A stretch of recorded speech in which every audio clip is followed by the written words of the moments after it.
انتہائی واجب الاحترام گرامی قدر سامعین حضرات، گزشتہ جمعہ آپ حضرات کے سامنے حضرت یوسف علیہ السلام کا کچھ واقعہ اور وعدے کی پاسداری کے متعلق معلومات کہ حضرت یوسف علیہ السلام کے بھائی جب دوسری مرتبہ حضرت یوسف علیہ السلام سے اناج لے کر واپس اپنے گھروں کو آ گئے تو اس دوسرے چکر میں حضرت یوسف علیہ السلام کے دو اور بھائی حضرت یوسف علیہ السلام کے پاس رہ گئے۔ ایک تو بنیامین جو حضرت یوسف علیہ السلام کا چھوٹا بھائی تھا، حقیقی بھائی تھا، حضرت یوسف علیہ السلام نے اپنے پاس روک لیا۔ دوسرا جو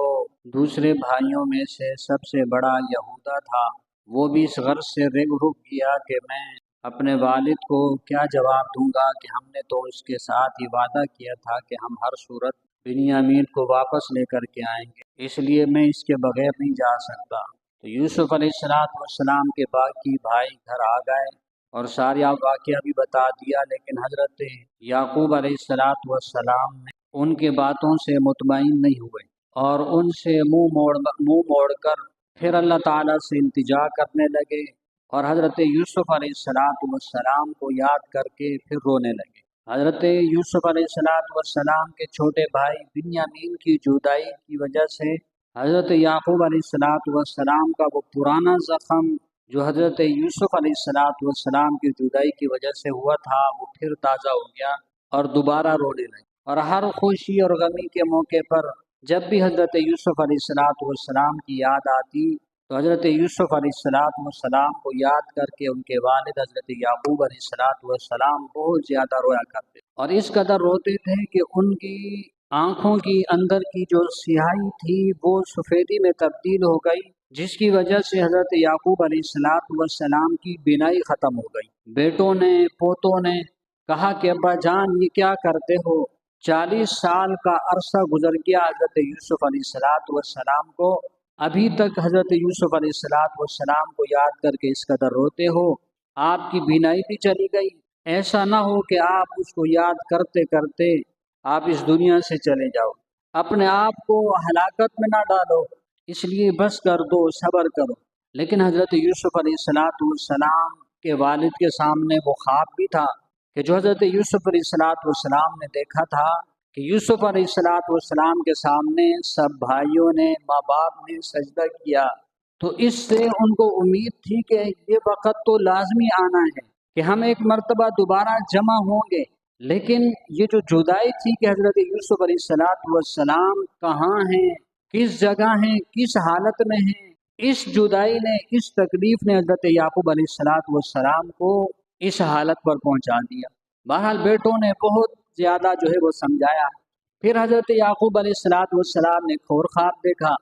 کہ ہمارے خاندان کے سارے لوگ جو ہے وہ ایک ساتھ جمع ہیں اور اس میں حضرت یوسف بھی ہیں، حضرت یوسف کے چھوٹے بھائی بنیامین بھی ہیں، یہودا جو ان کا بڑا بھائی تھا وہ بھی ہے، یہ تینوں بھائی جو اس وقت یہاں موجود نہیں ہیں، وہ خواب میں دیکھا کہ سب ایک ساتھ جمع ہیں۔ حضرت یعقوب علیہ السلام کو پھر اس پر اور زیادہ یقین ہو گیا کہ ہم نے ایک ساتھ دوبارہ جمع ہونا ہے، تو اس لیے ان کو کہا کہ میں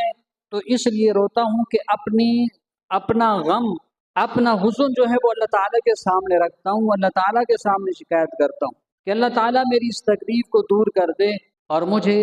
اپنے بیٹوں سے دوبارہ ملا دے۔ اور اس پر فرمایا کہ میں وہ چیز جانتا ہوں جو تم لوگ نہیں جانتے، وہ یہی خواب تھے کہ جس کی بنا پر وہ کہہ رہے تھے کہ ہم دوبارہ جو ہے وہ ملیں گے۔ بہرحال حضرت یعقوب علیہ السلام نے دوبارہ اپنے بیٹوں سے کہا کہ آپ دوبارہ جاؤ، اناج بھی لے کر کے آؤ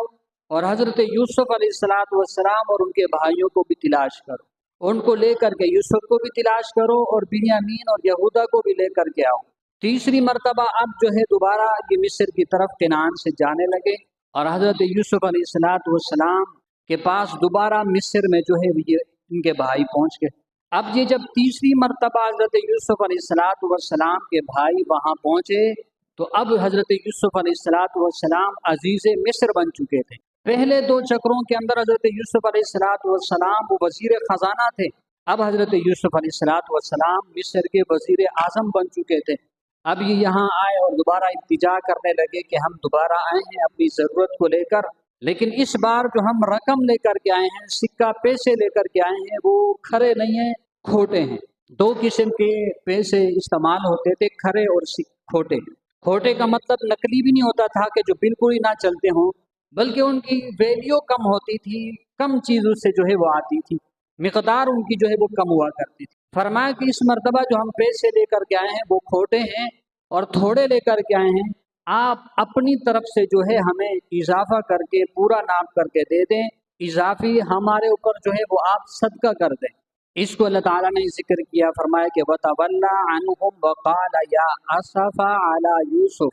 حضرت یعقوب علیہ السلام نے اپنے ان بیٹوں سے منہ موڑ لیا اور فرمایا کہ ہائے یوسف۔ یوسف علیہ السلام کو یاد کر کے رونے لگے، اور وَابْيَضَّتْ عَيْنَاهُ مِنَ الْحُزْنِ وَهُوَ كَظِيمٌ، اور ان کی حضرت یعقوب علیہ السلام کی آنکھیں سفید ہو گئی تھی، اس کی وجہ سے بینائی ختم ہو گئی۔ وَهُوَ كَظِيمٌ، اور ان کا سانس جو ہے وہ رکتا تھا، اس قدر روتے تھے کہ ان رونے کی وجہ سے ان کا سانس جو ہے وہ تیزی کے ساتھ چلنے لگتا تھا۔ تو اس کیفیت کو بھی فرمایا کہ حضرت یعقوب علیہ السلام کی کیفیت یہ ہو گئی۔ حضرت یوسف علیہ السلام کے بھائیوں نے حضرت یعقوب علیہ السلام کہا، قالوا تاللہ تفتأ تذکر یوسف حتی تکون حرضا او تکون من الحالکین۔ آپ ہمیشہ یوسف علیہ السلام کا ذکر کرتے رہتے ہیں، ان کا تذکرہ کرتے رہتے ہیں، یہاں تک کہ آپ اس غم کے اندر گھل جائیں گے، اور ایسا نہ ہو کہ آپ اپنے آپ کو ہلاک کرنے والوں میں سے نہ کر دو، اس غم کی وجہ سے آپ ہلاک نہ ہو جاؤ۔ تو حضرت یعقوب علیہ السلام نے فرمایا، قال انما اشکو بثی وحزنی الی اللہ، کہ میں تو اللہ تعالیٰ کے سامنے اپنی تکلیف کی جو ہے وہ شکایت کرتا ہوں، وَأَعْلَمُ مِنَ اللَّهِ مَا لَا تَعْلَمُونَ، اور میں وہ جانتا ہوں جو تم نہیں جانتے۔ تو حضرت یوسف علیہ السلام کے بھائیوں نے کہا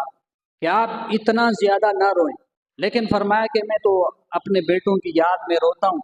اور فرمایا کہ یوسف علیہ السلام کے بھائیوں کو یعقوب علیہ السلام نے دوبارہ فرمایا کہ جاؤ حضرت یوسف علیہ السلام اور اس کے بھائی کو تلاش کرو، اور اللہ کی رحمت سے نا امید نہیں ہونا، اس امید کے ساتھ نکلو کہ آپ جو ہے یوسف علیہ السلام کو تلاش کرو گے۔ یہ جو ہے دوبارہ یہاں سے جو ہے وہ مصر پہنچ گئے، اور وہاں جا کر حضرت یوسف علیہ السلام سے دوبارہ ملاقات ہوئی۔ فلما دخلوا علیہ قالوا یا ایھا العزیز، جب یہ حضرت یوسف علیہ السلام کے پاس پہنچے تو فرمایا کہ اے عزیز مصر، مسنا واہلنا الضر وجئنا ببضاعۃ مزجاۃ فاوف لنا الکیل وتصدق علینا، ہمیں اور ہمارے گھر والوں کو تکلیف پہنچی ہے، اور اس بار ہم جو رقم لے کر کے آئے ہیں وہ کھوٹے لے کر کے آئے ہیں، کم مقدار میں لے کر کے آئے ہیں، اس لیے آپ جو ہے ہمیں اناج پورا دینا، اور باقی جو ہے وہ ہمیں صدقہ کر دینا۔ جب یہ ساری کیفیت حضرت یوسف علیہ السلام کے سامنے آئی تو حضرت یوسف علیہ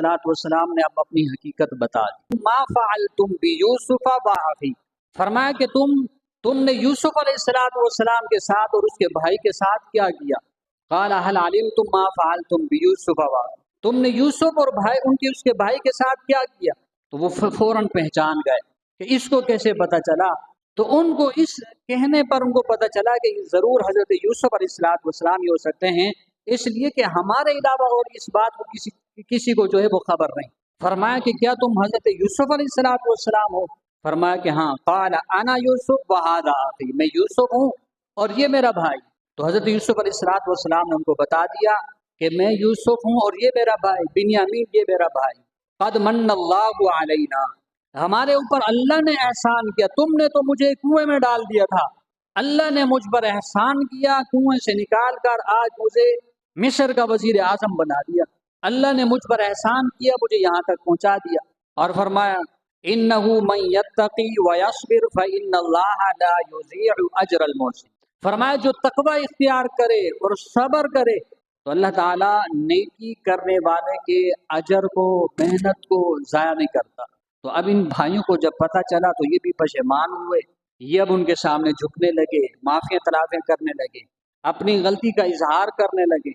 فرمایا قالوا تاللہ لقد آثرک اللہ علینا وان کنا لخاطئین، انہوں نے کہا کہ اللہ نے آپ کو ہمارے اوپر ترجیح دی تھی، ہماری خطا تھی، ہم غلطی پر تھے کہ ہم نے تمہارے اوپر زیادتیاں کی، آپ تو ہمیشہ سے جو ہے وہ ہمارے اوپر فضیلت والے تھے، لیکن ہماری غلطی تھی کہ ہم نے آپ کو کنویں میں ڈالا، آپ کے ساتھ زیادتیاں کی، ہمیں معاف کر دو۔ حضرت یوسف علیہ السلام نے فرمایا کہ آج کے دن تمہارے اوپر کوئی ملامت نہیں، اور فرمایا کہ اللہ تعالیٰ بھی تمہیں جو ہے وہ معاف فرمائے گا، کوئی بدلہ نہیں لیا، اور الٹا اللہ سے بھی ان کے لیے جو ہے وہ معافی کی دعا کر دی۔ قال لا تثریب علیکم اليوم، آج کے دن تمہارے اوپر کوئی ملامت نہیں ہے، اور اللہ تعالیٰ بھی تمہیں جو ہے وہ معاف کریں گے، بخش دیں گے اس غلطی پر۔ اور پھر اپنی قمیض، اپنا کرتا دیا، کہا کہ اس کو لے جاؤ ابا جی کے پاس، اور ان کے آنکھوں میں، ان کے چہرے پر اس کرتے کو، اس قمیض کو لگانا، ٹھیک ہو جائیں گی۔ اور پھر فرمایا کہ اب سب گھر والوں کو جو ہے لے کر کے یہاں مصر آ جاؤ، بقمیصی ھذا فالقوہ علی وجہ ابی یأتی بصیرا واتونی باہلکم اجمعین، سب گھر والوں کو لے کر کے یہاں آ جاؤ۔ تو اس واقعے کے اس حصے سے جو ہمیں کچھ چیزیں معلوم ہوتی ہیں،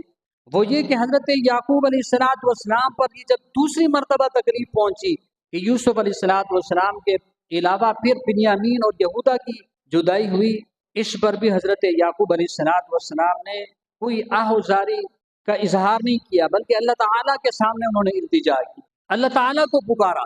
اور ہر غم کے اندر، ہر پریشانی کے اندر جو ہے وہ اللہ تعالیٰ کو ہی پکارنا چاہیے۔ سورۃ البقرہ آیت نمبر 186 میں اللہ تعالیٰ نے ارشاد فرمایا وَإِذَا سَأَلَكَ عِبَادِي عَنِّي فَإِنِّي قَرِيبٌ أُجِيبُ دَعْوَةَ الدَّاعِ إِذَا دَعَانِ، آپ سے میرے بندے میرے بارے میں جب پوچھیں، سوال کریں، تو آپ مجھے کہو میں ان کے بہت زیادہ قریب ہوں، جب کوئی پکارنے والا مجھے پکارتا ہے تو میں اس کی پکار کو سنتا ہوں، قبول کرتا ہوں۔ اسی طرح سورۃ المومنون آیت نمبر 60 میں اللہ تعالیٰ نے ارشاد فرمایا وَقَالَ رَبُّكُمُ ادْعُونِي أَسْتَجِبْ لَكُمْ، کہ آپ کے رب نے کہا کہ مجھے پکارو، میں تمہاری دعا کو قبول کرتا ہوں۔ نبی علیہ السلام نے بھی ارشاد فرمایا، ترمذی شریف کی روایت ہے، حضرت عبداللہ ابن عباس رضی اللہ تعالیٰ عنہ بھی، جناب رسول اللہ صلی اللہ علیہ وسلم نے ارشاد فرمایا کہ جب تم پکارو تو اللہ کو پکارو، اور جب تم مدد طلب کرو تو اللہ سے مدد طلب کرو۔ اسی طرح ترمذی شریف کی روایت ہے، نبی علیہ السلام نے ارشاد فرمایا کہ اللہ کا جو بندہ جو اللہ سے نہیں مانگتا، اللہ تعالیٰ اس سے ناراض ہوتے ہیں۔ حضرات انبیاء علیہ السلام پر کس طرح کی آزمائش ہے، ان تکالیف آزمائش پر انہوں نے اللہ تعالیٰ سے جو ہے وہ مدد مانگی۔ حضرت یونس علیہ السلام مچھلی کے پیٹ میں اللہ کو پکار رہے ہیں، لا الہ الا انت سبحانک انی کنت من الظالمین، اللہ تعالیٰ کو پکار رہے ہیں، اللہ تعالیٰ کی حمد کر رہے ہیں، اس تکلیف سے نجات کے لیے وہ اللہ تعالیٰ کو پکار رہے ہیں۔ اللہ تعالیٰ نے ان کی بات سنی، ان کی دعا کو قبول کیا، فاستجبنا له ونجیناہ من الغم، اللہ نے اس کی بات کو سنا اور ان کو اس غم سے جو ہے وہ نجات دی۔ حضرت ابراہیم علیہ السلام نے آگ میں جانے سے پہلے اللہ تعالیٰ کو ہی پکارا، حسبی اللہ و نعم الوکیل، میرے لیے اللہ ہی کافی ہے، وہی بہترین کارساز۔ اللہ نے ان کی بات کو سنا اور آگ سے مخاطب ہو کر فرمایا یا نار کونی بردا و سلاما علی ابراہیم، اے آگ ابراہیم علیہ السلام پر ٹھنڈی سلامتی والی ہو جا۔ تو انہوں نے انبیاء علیہ السلام نے اللہ کو پکارا، اللہ نے ان کی پکار کو سنا۔ حضرت زکریا علیہ السلام اولاد نہیں ہے، اولاد کے لیے اللہ تعالیٰ سے پکار رہے ہیں، وزکریا اذ نادى ربہ رب لا تذرنی فردا وانت خیر الوارثین، اولاد کے لیے اللہ تعالیٰ کو مانگا، اللہ تعالیٰ نے سنا، دعا قبول کی، بیٹے کی نعمت عطا فرمائی، یحییٰ اس کا نام رکھا۔ حضرت ایوب علیہ السلام شدید علالت میں ہیں، بیمار ہیں، لیکن اللہ تعالیٰ کو پکارتے ہیں، انی مسنی الضر وانت ارحم الراحمین، الہ العالمین مجھے یہ تکلیف پہنچی ہے، تو ہی بڑا مہربان۔ اللہ نے ان کی بات کو بھی سنی، ان کی دعا سنی، قبول کی، بیماری سے نجات نصیب فرمائی۔ انبیاء علیہ السلام نے ہر موقع پر اللہ تعالیٰ کو ہی پکارا، اللہ تعالیٰ نے ان کی دعا کو سنا، ان کو اس تکلیف سے، اس آزمائش سے اللہ تعالیٰ نے خلاصی میں نصیب فرمائی۔ حضرات صحابہ کرام رضوان اللہ تعالیٰ اجمعین، جنگ بدر کے موقع پر 313 صحابہ کرام ہیں، سامنے 1000 کی تعداد میں دشمن ہیں، اور ساز و سامان بھی صحابہ کرام کے پاس مختصر ہے، اور ان کے پاس کثیر تعداد میں سامان ہے، اسلحہ، لیکن یہ اللہ کو پکارے۔ نبی علیہ السلام صحابہ کرام رضوان اللہ تعالیٰ اجمعین اللہ تعالیٰ کو پکار رہے ہیں، اذ تستغیثون ربکم فاستجاب لکم، یہ اللہ کو پکار رہے ہیں، اللہ تعالیٰ نے ان کی بات کو سنی، دعا قبول کی، ان کی مدد کے لیے اللہ نے فرشتے بھیجے کہ فرشتے ان کے ساتھ مل کر کفار سے وہ جنگ کر رہے ہیں، لڑائی کر رہے ہیں، اللہ نے فرشتے کے ذریعے جو ان کی مدد فرمائی۔ حضرت عمر فاروق رضی اللہ تعالیٰ عنہ فرماتے ہیں میں دعا کی قبولیت کی اتنی فکر نہیں کرتا، دعا کی توفیق کی زیادہ فکر کرتا ہوں، اس لیے کہ جس شخص کو دعا کی توفیق نصیب ہو گئی، دعا کی توفیق کے ساتھ ساتھ قبولیت خود بخود آ جائے۔ مانگنا انسان کے دل کے اندر، سوچ کے اندر آئے کہ اللہ سے مانگنا ہے، یہ بڑی توفیق ہے، قبولیت اللہ تعالیٰ اس کے ساتھ دے دیں۔ حضرت علی رضی اللہ تعالیٰ عنہ فرماتے ہیں کہ ہر معاملے میں اللہ سے مانگو، اس لیے کہ اللہ کا خزانہ وہ ہے کہ وہ کبھی ختم نہیں ہوتا۔ حضرت حسن بصری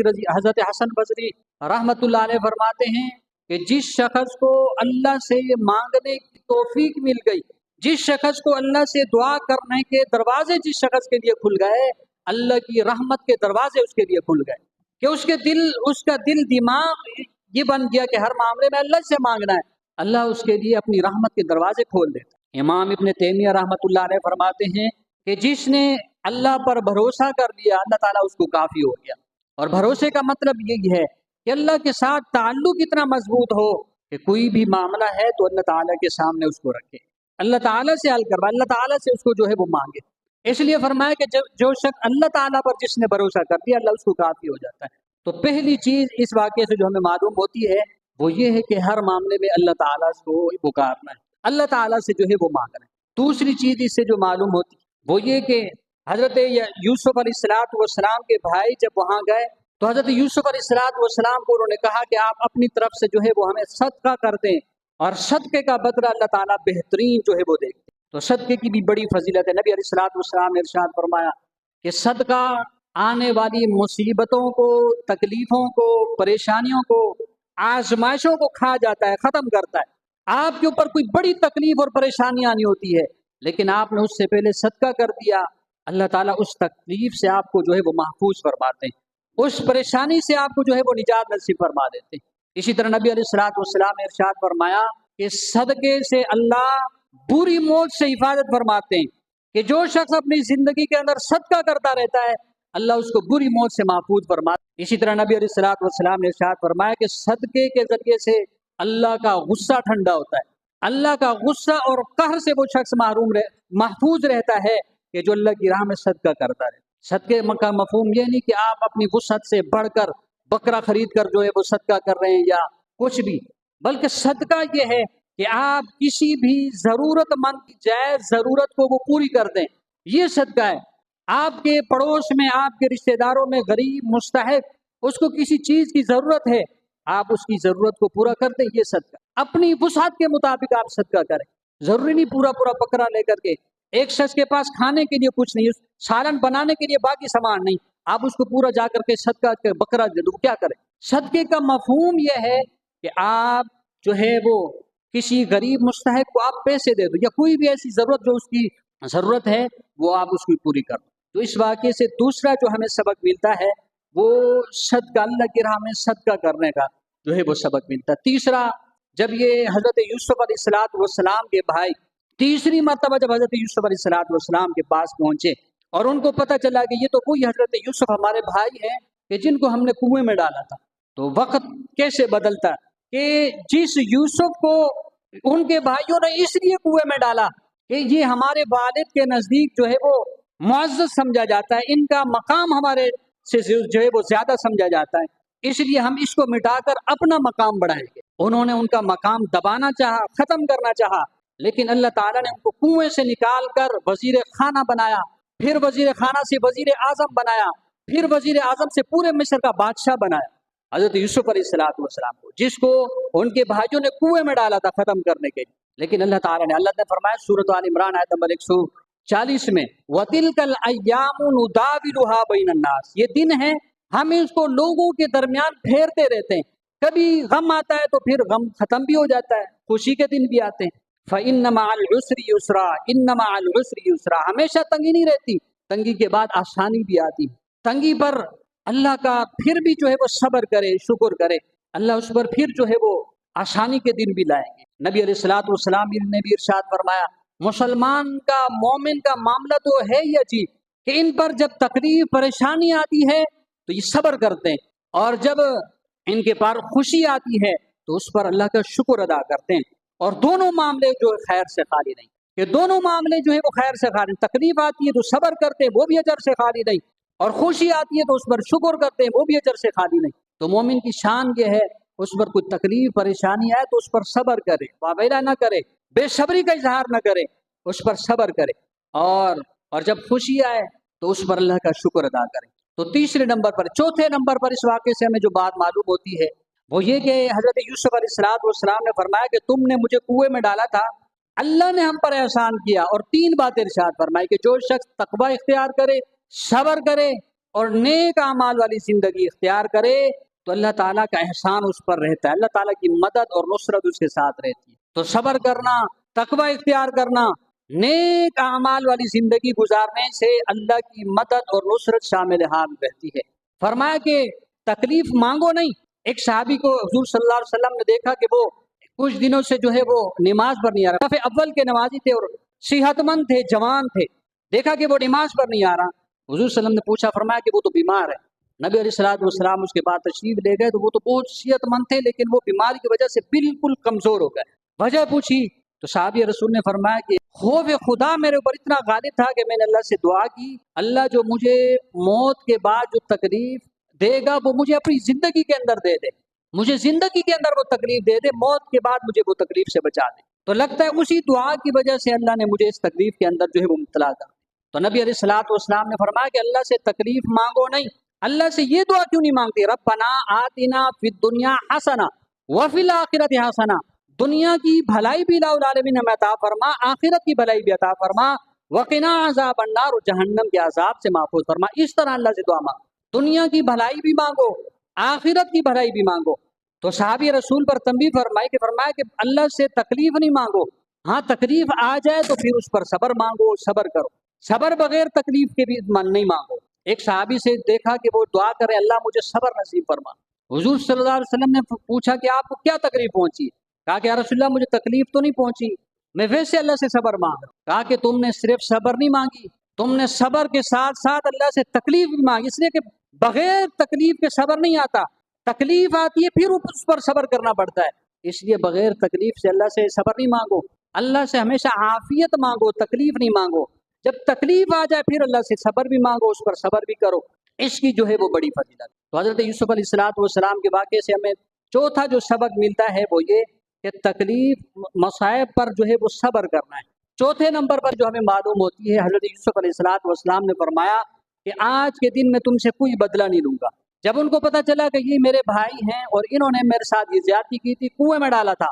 تو وہ پشیمان ہوئے، انہوں نے معافی التجا کی، کہا کہ معافی مانگنے کی کوئی ضرورت نہیں۔ قال لا تثریب علیکم اليوم، آج کے دن تمہارے اوپر کوئی ملامت نہیں ہے، معافی ہے۔ تو فرمایا کہ آج کے دن تمہارے لیے معافی ہے اور اللہ سے بھی معافی مانگتا ہوں، اللہ بھی تمہارے کو جو ہے وہ اس غلطی پر جو ہے وہ معاف کرے۔ حضرت جناب رسول اللہ صلی اللہ علیہ وسلم جب فتح مکہ ہوا، 8ویں سال ہجرت کے 8ویں سال جب فتح مکہ ہوا، نبی علیہ السلام مکہ میں داخل ہو گئے۔ فتح مکہ کے بعد نبی علیہ السلام پہاڑ پر چڑھے۔ ابھی تو اونچی اونچی عمارتیں ہیں لیکن اس وقت صرف سب سے بلند ہی کعبۃ اللہ تھا، اور پہاڑی کے اوپر نبی علیہ السلام پر چڑھ کر سفید جھنڈا اور سفید کپڑا جو ہے وہ لہرایا۔ یہ علامت اس بات کی ہوتی تھی کہ لوگوں کو جمع کیا جائے، سارے لوگ جمع ہو گئے، کعبہ کے بیت اللہ کے سارے لوگ جو ہے وہ جمع ہو گئے، اور ان کو مخاطب کر کے کہا کہ آپ لوگوں نے جو ہمارے اوپر مسلمانوں پر شروع اسلام میں جو زیادتی کی، فلاں فلاں موقع پر کتنی جو ہے تم نے ہمارے اوپر جو ہے وہ زیادتیاں کی، میرے اوپر فلاں موقع پر آپ نے یہ کیا، میرے فلاں صحابی کو یہ اذیت پہنچائی،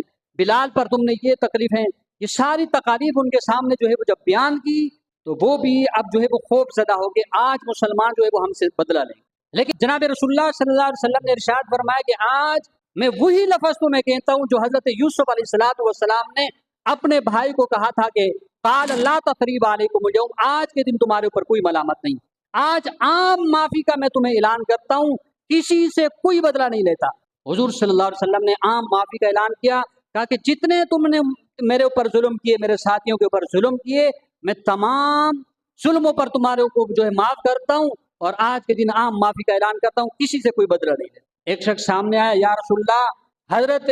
وحشی رضی اللہ تعالیٰ عنہ، وہ بھی اس وقت تک مسلمان نہیں ہوتے، یا رسول اللہ اس کے لیے بھی معافی کا اعلان ہے کہ جس نے آپ کے چچا حضرت حمزہ رضی اللہ تعالیٰ عنہ کو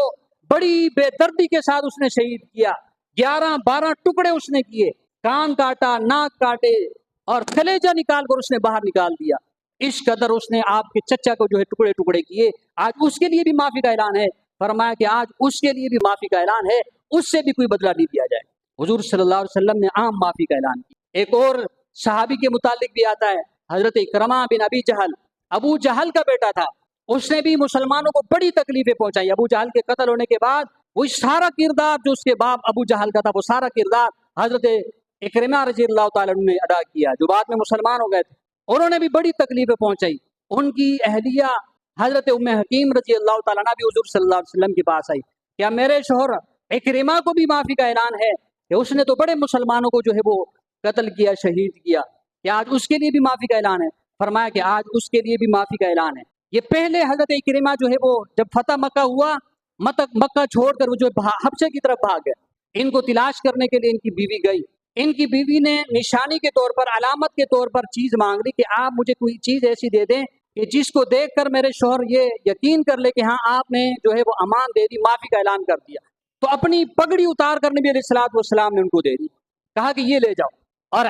اس پگڑی کے ذریعے سے اکرمہ کو میرے پاس لے آؤ کہ میں اس کو جو ہے معاف کرتا ہوں۔ تلاش کے لیے نکلے، یہ جہاں جدہ، مکہ بیت اللہ سے 40 میل فاصلے پر جہاں جدہ جو ہے آج قائم ہے، اس وقت یہ جدہ آباد نہیں تھا، یہاں سے کشتیاں نکلا کرتی تھیں حبشہ کی طرف۔ یہاں سے جو ہے وہ حضرت اکرمہ رضی اللہ تعالیٰ کشتی پر سوار ہو کر نکل گئے، یہاں تک حضرت ام حکیم ان کی اہلیہ پہنچی، دیکھا کہ وہ تو روانہ ہو گئے، یہیں پر کھڑی ہو گئی۔ جب حضرت اکرمہ روانہ ہوئے، درمیان میں جو ہے وہ طوفان آ گیا اور پھر جو ہے وہ پریشان ہوئے، اب آگے نہیں جا رہے۔ وہاں پر جو کشتی میں جو لوگ سوار تھے سب اپنے اپنے جو ہے خداؤں کو پکارنے لگے کہ ہمیں پکارو۔ اللہ نے کہا ایسے موقع پر جب لوگ پھنس جاتے ہیں تو پھر کسی کا کوئی خدا کام نہیں آتا، سب لوگ مسلمانوں کے خدا اللہ کو پکارتے ہیں، چاہے وہ اللہ کو مانتے ہیں نہیں مانتے ہیں۔ جب کشتی میں جب سوار ہوتے ہیں، وہ پھنس جاتے ہیں تو وہ مسلمانوں کے رب کو پکارتے ہیں، مسلمانوں کا رب جو ہے وہی بچاتا ہے اور کوئی نہیں بچا سکتا۔ تو حضرت اکرمہ نے جب یہ سنا تو فرمایا کہ جب اس موقع پر تری میں جب بچانے والی ذات اللہ کی ہے تو پھر خشکی میں بچانے والی ذات بھی پھر اسی کی ہے، پھر اسی کی جو ہے عبادت کی جائے، اسی کو مانا جائے۔ اگر اللہ نے مجھے زندہ رکھا، یہاں سے میں بچ گیا، میں ضرور جو ہے نبی علیہ الصلوۃ والسلام کے ہاتھ پر جو ہے مسلمان، لیکن واپس آ گئے۔ یہاں جب کنارے پہنچے تو دیکھا کہ ان کی اہلیہ ام حکیم کھڑی ہوئی ہے، اور زیادہ خوف زدہ ہو گئے۔ لگتا ہے کہ عورتوں کو بھی امان نہیں، عورتوں کے لیے بھی معافی کا اعلان نہیں ہے، عورتیں بھی جو ہے وہ مکہ سے بھاگ رہی ہیں۔ فرمایا کہ نہیں، ایسی بات نہیں ہے، نبی علیہ الصلوۃ والسلام نے تو عام معافی کا اعلان کر دیا اور آپ کے لیے بھی معافی کا اعلان کر دیا، اور نشانی کے طور پر، علامت کے طور پر آپ کے لیے نبی علیہ الصلوۃ والسلام نے اپنی پگڑی اتار کر کے دی ہے۔ فرمایا کہ میں اکرمہ کو بھی میں معافی کا اعلان کرتا ہوں، ان کو بھی جو ہے وہ معافی کا اعلان کیا۔ نبی علیہ الصلوۃ والسلام کے پاس جب آئے، ان کے استقبال کے نبی علیہ الصلوۃ والسلام کھڑے ہو گئے اور ان کو سینے سے لگایا، اور نبی علیہ الصلوۃ والسلام کے ہاتھ میں انہوں نے کلمہ پڑھا اور مسلمان ہو گئے۔ ابو جہل کا بیٹا ہے اور مسلمانوں کو بڑی تکلیفیں پہنچائی، لیکن نبی علیہ الصلوۃ والسلام نے عام معافی کا اعلان کر دیا۔ حبار بن اسود، یہ بھی مسلمانوں کو انہوں نے بڑی تکلیفیں پہنچائی۔ حضرت زینب رضی اللہ تعالیٰ عنہ نبی علیہ الصلوۃ والسلام کی بیٹی ہیں، یہ جب مکہ سے مدینہ کی طرف روانہ ہونے لگی تو ان کو سواری سے ٹانگ سے کھینچ کر زمین پر گرایا، نبی علیہ الصلوۃ والسلام کی بیٹی کو، اور ان کے پیٹ میں بچہ تھا، اس گرنے کی وجہ سے وہ بچہ جو ہے وہ اندر مر گیا، اس بچے کو اس نے جو ہے وہ قتل کیا۔ اس پر بھی، اس کے بارے میں بھی نبی علیہ الصلوۃ والسلام سے پوچھا کہ کیا حبار بن اسود کے لیے بھی معافی کا اعلان ہے کہ جس نے آپ کی بیٹی کو تکلیف پہنچائی، زخمی کیا، اس کے بیٹے کو قتل کیا؟ فرمایا کہ آج حبار بن اسلم کو بھی معافی کا اعلان ہے، عام معافی کا اعلان ہے۔ نبی علیہ الصلوۃ والسلام نے فتح مکہ کے موقع پر وہی لفظ استعمال کیا جو حضرت یوسف علیہ الصلوۃ والسلام نے اپنے بھائی کے لیے کہا تھا کہ آج میں اپنے بھائی یوسف کا لفظ استعمال کرتا ہوں کہ قال لا تثریب علیکم اليوم، آج کے دن تمہارے اوپر کوئی ملامت نہیں ہے۔ اللہ تعالیٰ عمل کرنے کی توفیق عطا فرمائے۔ وما علینا